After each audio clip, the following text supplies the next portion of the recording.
Hey everyone, welcome back to the channel. Today we're going to be taking a deep dive into everything we know so far about Grounded 2, the sequel to one of the most creative survival games of the last couple of years. So we're going to break down the announcement, the release info, gameplay, changes, new features, and what makes this game worth keeping on your radar. So whether you're a long-time fan of the Backyard Adventure, or just curious about what this sequel brings to the table, strap in.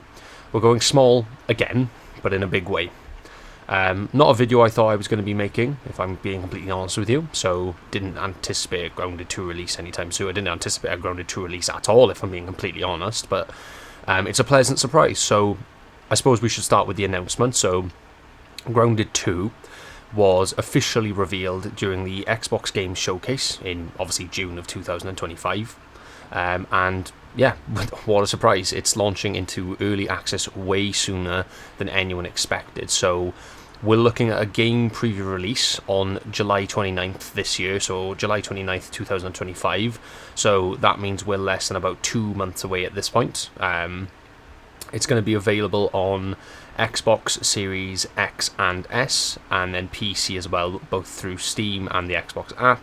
And you'll be able to play it through Xbox Cloud Gaming if that's more your style. And yes, it's launching on Game Pass day one, exactly like the first game. And then the pricing is set at $29.99 if you're buying it outright, but Game Pass users get it as part of the subscription, so that's a solid deal anyway. And then Obsidian, so the devs, so Obsidian's going with the same model they used for the first Grounded, so launching in early access with a community-driven development roadmap. So we'll talk more about that later, but for now, let's look at where this game actually takes place. So Grounded 2 is set 2 years after the events of the first game. So the kids are a little bit older, and the action has now moved beyond the backyard from the first game. So now we're looking at a new area completely, and this area is known as Brook Hollow Park. So it's a much larger and a much more diverse setting than the backyard we explored in the original game. So we're talking like massive jungle gym structures, the kind that kids play in, things like that. Picnic tables the size of buildings, spilled ice cream puddles you can swim in, vending machines, pop cans, and a lot more verticality. So the idea is to keep the same feeling of being small in a big world, but now with a lot more scale, complexity, and then environmental storytelling as well.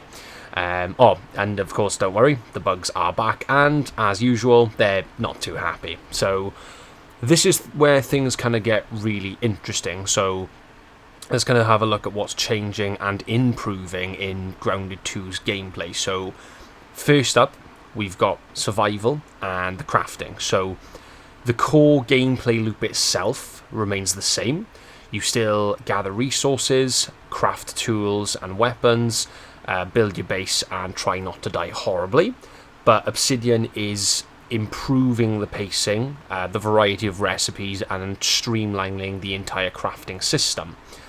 The second thing, mounts. So you can ride bugs now. So this was one of the kind of most requested features for the first game. Myself included thought it would have been a really cool idea, and they just never did. Well, that's not a problem anymore because we're getting a sequel, and yeah, they're doing it. So you'll be able to tame and ride certain insects like ants and spiders, and it adds a whole new layer to traversal and even combat depending on how deep they're planning to go with it. So the world itself is designed to support mounts now, so we're expecting a lot more open and navigable areas. And then the third thing is Combat 2.0. So Grounded 2's combat has been reworked to make it feel tighter and more responsive. So they've added a dodge mechanic first of all, so now you can dodge. They've implemented smarter AI for the enemies, and they've introduced more ways to mix and match gears and mutations. So like your gear from the first game, the mutations you would unlock, you can now blend those together in more kind of dynamic ways. So fights this time around should feel more dynamic, rather than just being whoever's got the better armor and the better weapon. So that's the third thing. The fourth thing is the Omni tool. Now, this is a big quality of life change. So instead of constantly switching between your axe, hammer, shovel, wrench, axe, hammer, shovel, wrench, you now have one tool that just does it all for you. So it's a really smart change, and it'll definitely kind of reduce some of the clutter in your hotbar, because, like, you know, you'd have to keep, like, well, axe, hammer, shovel, and wrench always on hand if you needed them immediately. It's no longer an issue. So that's the fourth thing. And the fifth thing, biomes and creatures. So expect way more environmental variety. So snowy zones that have been created from spilled ice cream, sun-baked concrete, tree forts, and more. And then new creatures that we've seen include scorpions, which I'm super excited to see, caterpillars, and we've got even more spider types. So I believe tarantulas have been confirmed. I don't know if we've had any news on whether the Black Widow is coming back yet, though.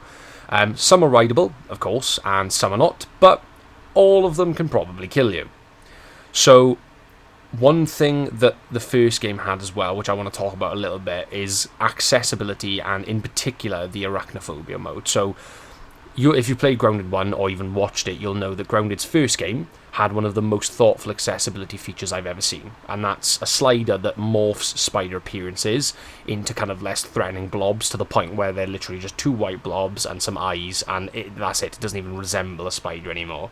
So this, as a feature on its own, just even in the first game, is really, really, really clever, because it means that people who have a genuine fear, well, arachnophobia, have a genuine fear of spiders, but want to play this game, can still enjoy it in a way, in the same way everyone else does, without not being able to play it because of their fear.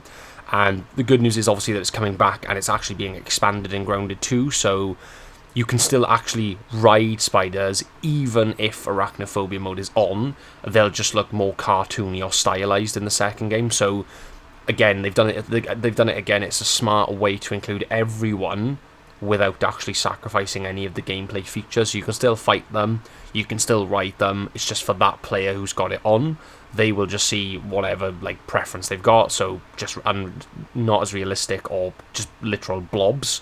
And for those players who don't mind it and like them being scary and don't have a fear of spiders, they can just leave them as they want them to be. So I just wanted to point that out as well. And then another thing then, so, is the community-focused development. So one of the reasons the first Grounded became such a hit was the way that Obsidian worked with their community. So they launched it in early access, which they're doing again this time.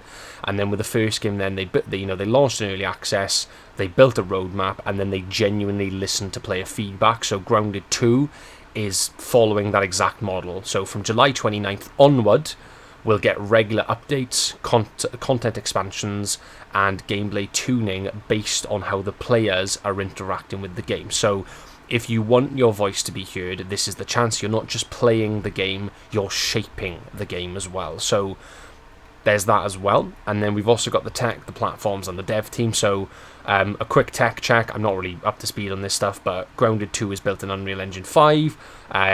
On a baseline, as far as I understand it, that means better lighting, bigger worlds, more complex AI. As we've said already, it is launching on Xbox Series consoles and PC, but there's no word yet on PlayStation or Switch versions, but Obsidian hasn't ruled that out long term. So the development team itself is still led by Adam Brenneck and Chris Parker, with support from Eidos Montreal, which is pretty exciting, and that collab could add a lot of polish and storytelling depth as well. And then obviously there's what we still don't know. So as of right now, we don't have a full list of features confirmed yet. So things like player versus player options, long-term story structure, or crossplay haven't been detailed. We also don't know how much of the game will be finished on launch day, or how long the early access period will last. Now, Obsidian, fair play to them, they're being careful not to overpromise, which honestly is probably a good thing. So what do I think of Grounded 2 so far? Honestly, it looks like a major evolution of everything that made the first game great. So the expanded world, we're getting mounts, we're getting new creatures, the combat's been, revamped, and it all sounds amazing. But the fact that they're keeping it grounded, pun intended, with community-first development makes me feel quite confident. Now, of course, as always with any new release, there are some question marks, mainly around polish, balance, and how much content is gonna be there at launch. But if they follow the same path as the first game, those concerns will shrink over time. Again, pun intended. So that's about it, really, and that's everything we know right now about Grounded 2. So, let me know in the comments, what are you most excited about? Are you most excited about the mounts? Because I definitely am. Are you excited about the new biomes, like the snow and stuff, or are you just happy to have more bugs to squish? But yeah, make sure to hit like if you like these sort of videos. I get one up every Friday, stream every Tuesday, Thursday, and the VODs of those streams then are uploaded every Monday, Wednesday, so you don't miss them. So if you like this sort of thing, hit like, subscribe to stick around, tap the bell if you want to see more Grounded 2 stuff from me when the game actually launches, because I'll definitely be keeping my ear to the ground, again, pun intended, and keeping an eye on it. I actually need to go back and really quickly wrap up the first game because I'm missing one achievement, so got to get that done. But just want to say, from me as always, guys, thanks for watching, and remember, stay small, stay smart, and stay grounded. Bye-bye for now.